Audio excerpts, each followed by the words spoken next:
बिस्मिल्लाहिर्रहमानिर्रहीम। अस्सलाम वालेकुम नाज़रीन, आप यूट्यूब चैनल देख रहे हैं। मैं इमरान खान हूं। सबसे पहले रिपोर्ट कर देते हैं आपको कि इमरान खान साहब ने जेल में क्या बातचीत की है कल के दिन में। अब तो चीज़ें नॉर्मलाइज हो रही हैं। पहले इमरान खान साहब को बहुत ज़्यादा रिपोर्ट इसलिए करना पड़ता था कि बाकी मीडिया इमरान खान को रिपोर्ट नहीं करता था, लेकिन अब अच्छी बात यह है कि आहिस्ता आहिस्ता जो तमाम मीडिया चैनल्स के सोशल मीडिया अकाउंट्स हैं वहाँ पर इमरान खान साहब को रिपोर्ट करने की इजाज़त खुली और अब पाकिस्तान के टेलीविजन के ऊपर भी खुलकर इमरान खान साहब का नाम लिया जा रहा है। थोड़ी दिनों में आप इमरान खान साहब की तस्वीर और उनके पुराने बयानात भी देखना शुरू कर देंगे, और अगर इमरान खान साहब रिहा हो जाते हैं तो फिर आप उनको टेलीविजन स्क्रीन के ऊपर देखेंगे।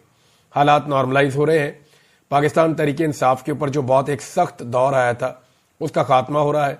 इस जमात ने साबित किया है कि ये फस्तायत के सामने, जबर और जुल्म के सामने हार इसने नहीं मानी, बल्कि ये डट कर खड़े हो गए। नॉर्मली पॉलिटिकल लोग हारते नहीं होते, ये एस्टेब्लिशमेंट को ही हारना पड़ता है, लेकिन ज्यादातर पॉलिटिकल लीडरशिप जो है वो कंप्रोमाइज कर लेती है। यहां इमरान खान साहब ने उस लेवल का कंप्रोमाइज नहीं किया।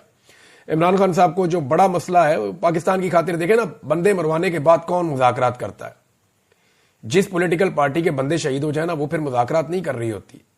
उसको तो मौका मिल जाता है कि वो हर लेवल के ऊपर दीवार के साथ लगा देती है हुकूमत को और इदारों को। लेकिन इमरान खान साहब ने for the sake of this country अपने मुश्किल तरीन वक्त में, जब उनके कारकुनों को शहीद किया गया, उसके बाद उन्होंने मुज़ाकरात की बात की और वो मुज़ाकरात कर रहे हैं। और वो ये कहते हैं कि मुल्क की खातिर तो मैं बात करने के लिए तैयार हूं, मेरे साथ बैठो, कोई हल निकाल लेते हैं चीज़ों का। हालांकि जब 25 मई हुआ था 2022 में, जब बहुत टार्चर हुआ था इमरान खान साहब की पार्टी के ऊपर, बड़ा जुल्म हुआ था, तो उस वक्त भी इमरान खान साहब ने एक बात कही थी। तब भी उन्होंने कहा था मुज़ाकरात करने के लिए मैं तैयार हूं। नवाज शरीफ को मिलकर कुछ सहाफ़ी आए थे सीनियर, इमरान खान साहब के पास प्रपोजल लाए थे, लेकिन वो मियां साहब की तरफ से नहीं थी। वो खुद से एक एफर्ट कर रहे थे कि जी फौज के रोल को महदूद किया जाए। तो इमरान खान साहब ने कहा था जी ठीक है, 3 चीजों के लिए तो मैं रेडी हूं। नंबर 1, फौज के किरदार को महदूद किया जाए, यानी वो उनका सियासी किरदार हमेशा के लिए खत्म किया जाए। अपॉइंटमेंट का जो तरीकाकार है उसको ऐसा स्मूथ किया जाए कि ये सियासत जो है इदारे के अंदर ये खत्म हो जाए। नंबर 2, इमरान खान साहब ने कहा था कि इकोनॉमी के ऊपर सियासत बंद कर दी जाए, एक ऐसा चार्टर बना दिया जाए इकोनॉमी का जो हमेशा चलता रहे, और इसके ऊपर जो भी अपोजिशन पार्टी हो वो सियासत का निशाना ना बनाए, क्योंकि ये पाकिस्तान की एक बड़ी कमजोरी है इकोनॉमी जो है। लेकिन फिर इमरान खान साहब ने 2 और चीजें भी रखी थी।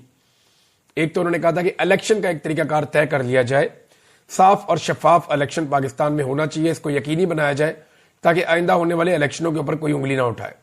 और चौथी बात इमरान खान साहब ने इजाफी कही थी, उन्होंने कहा था जी फिर कोई एनआरओ जो है वो नहीं होगा, यानी इसके अंदर कोई एनआरओ शामिल नहीं होना चाहिए।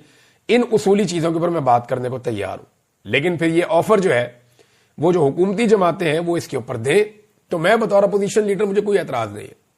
मैं आज अपोजिशन में हूं, लेकिन मुझे कोई एतराज नहीं है, मैं इसके लिए काम करने के लिए तैयार हूं। अब इमरान खान साहब ने जो अडियाला में मीडिया से बातचीत की उसमें उन्होंने कहा कि सबको नया साल मुबारक। हकीकी आजादी का साल है जिसमें घुटनों पर आए इस जाली और फस्ताई निजाम को शिकस्त हो जाएगी इंशाअल्लाह। साथ उन्होंने बोला, इस आमराना दौर में शख्सी आजादियों के खात्मे, बुनियादी कानूनी हुकूक की पामालियों और इदारों की तबाही ने मुल्क के न सिर्फ समाजी और सियासी निजाम बल्कि कानूनी और माशी निजाम को भी दरम बरम कर दिया है। जिस भोंडे अंदाज में खालिद खुर्शीद को 34 साल कैद की सजा सुनाई गई, उससे साबित होता है कि मुल्क में रूल ऑफ लॉ का खात्मा हो चुका है और गैर एलानिया बदतरीन आमरीत का राज है। यानी इलेक्शन कमीशन ऑफ पाकिस्तान की तौहीन करने या उसको धमकी देने के ऊपर, किसी को धमकी के ऊपर कैसे 34 साल कैद की सजा हो सकती है? उम्र कैद भी 14 साल की होती है, या तो फांसी हो जाती है या उम्र कैद हो जाती है। उम्र कैद भी जो है वो 14 साल की होती है। यहां एक जज ने 34 साल की सजा सुना दी है, तो कैसे हम इस अदलिया को आजाद अदलिया कह सकते हैं?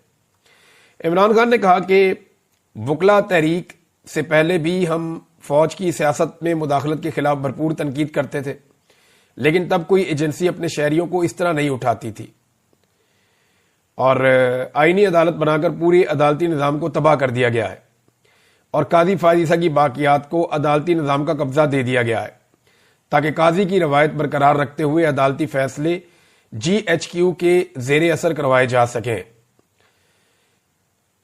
मेरे खिलाफ पिछले साल भी 4 गैर कानूनी फैसले दिए गए थे। सोमवार को अलकादर केस का फैसला भी वैसा ही तवक्को कर रहा हूं।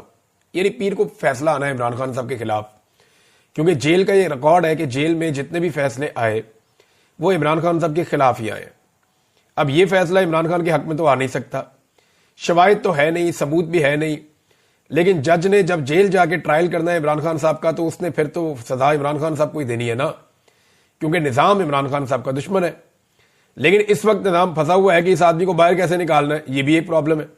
اور یہ پرابلم کا جو ریزن ہے وہ یہ ہے کہ جو بائیڈن کی سپورٹ پیچھے سے ہٹتی جا رہی ہے۔ جو بائیڈن کی سپورٹ ہٹنے کا مطلب، جب میں کہتا ہوں نا آپ کو کہ جو بائیڈن کی سپورٹ ہٹ رہی ہے، اس کا مطلب ہرگز یہ نہیں ہے کہ ڈونلڈ ٹرمپ آئے گا اور آ کر کہے گا عمران خان کو جیل سے باہر نکالو، ایسا نہیں ہے۔ اس مداخلت کے تو ہمیں خلاف ہونا چاہیے کہ کسی کو جیل میں ڈالنے کے لیے یا نکالنے کے لیے امریکنز کا یا دنیا کے کسی بھی ملک کا کوئی رول نہیں ہونا چاہیے۔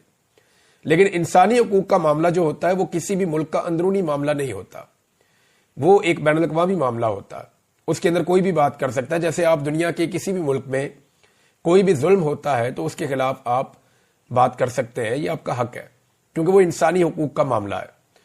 اب جب جو بائیڈن پیچھے سے ہٹ جائیں گے تو جو انسانی حقوق کی خلاف ورزیاں پاکستان کی حکومت نے اور اسٹیبلشمنٹ نے کی ہیں، ان کے نتیجے میں ان کو بہت لمبے چوڑے جواب دینے پڑیں گے۔ انہیں بتانا پڑے گا کہ ہم نے یہ زیادتیاں کیوں کی۔ دیکھیں، یہ زیادتیاں پاکستان تحریک انصاف کے اوپر ذرا زیادہ ہوئی ہیں۔ اس سے پہلے یہ زیادتیاں پی ایم ایل این کے اوپر بھی ہوتی رہی، مشرف دور میں زیادہ دور کے اندر پیپلز پارٹی کے اوپر بھی ہوتی رہی ہیں، اور جماعتیں بھی اس قسم کے عتاب کا نشانہ بنائی ہیں۔ بہت کم جماعتیں ہیں جن کے ساتھ اس طرح کا ظلم نہیں ہوا، وہ ہمیشہ سے کہیں نہ کہیں اسٹیبلشمنٹ کے ساتھ اپنا مارجن کریٹ کر کے رکھتی ہیں۔ ایک دور میں ایم کیو ایم کے ساتھ بہت برا ہوا، لیکن ایم کیو ایم کے مسلح ونگ بھی تھے، وہ ہم سب جانتے ہیں، جیسے وہ اپنا نظام چلاتے تھے۔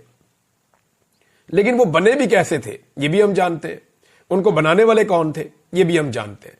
تو دودھ کی دھلی ہوئی پاکستان کی اسٹیبلشمنٹ نہیں ہے۔ آپ کوئی بھی پاکستان کا معاملہ اٹھاتے ہیں، کہیں نہ